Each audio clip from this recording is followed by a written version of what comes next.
19वां राज्य अधिवेशन में उपस्थित तमाम भारतवासियों, मैं आज के जो विषय दिए गए हैं उसके दूसरे नंबर के विषय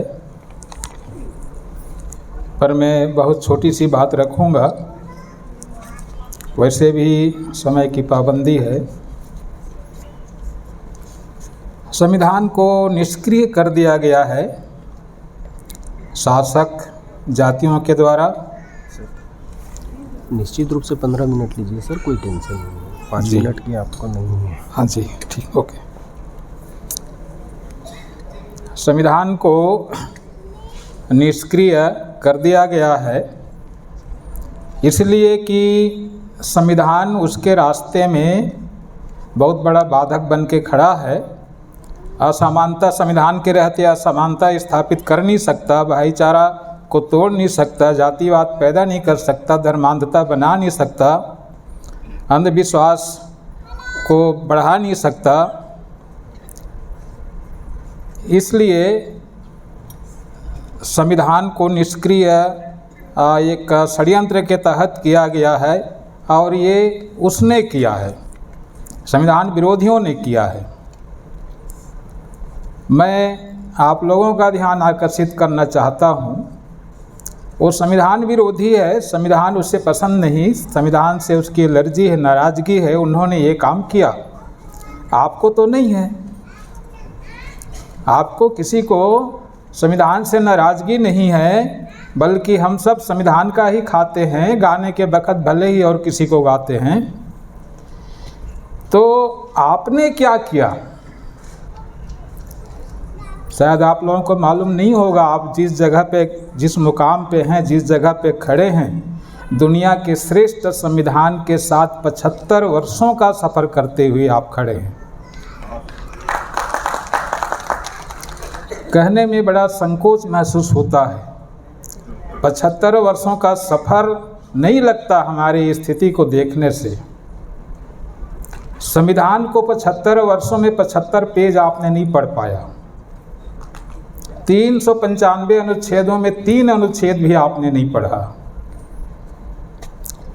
जिस संविधान के देन है कि आप नौकरी करते हैं, आप अच्छा खाते हैं, आप अच्छा पहनते हैं, अच्छा घर में रहते हैं, मान सम्मान पाते हैं, सुरक्षित रहते हैं, पढ़ाई करते हैं, स्वतंत्र व्यवसाय करते हैं, ये सब के सब संविधान की देन है और संविधान हमारे महापुरुषों की देन है।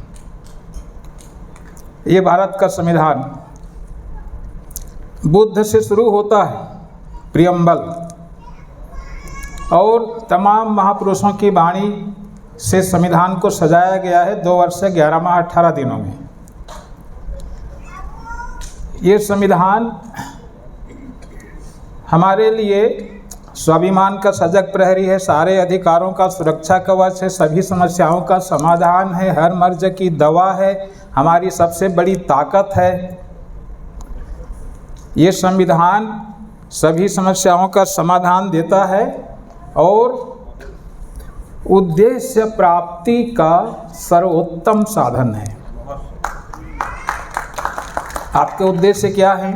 कोई गरीबी दूर करने के लिए संगठन बनाए हैं, कोई जाति भेद खत्म करने के लिए संगठन बना के संघर्ष कर रहे हैं, कोई उचित प्रतिनिधित्व पाने के लिए, कोई शिक्षा के लिए, कोई अन्याय अत्याचार रोकने के लिए देश भर में हजारों संगठन बनाए हुए हैं और हजारों समस्या का समाधान चाहते हैं।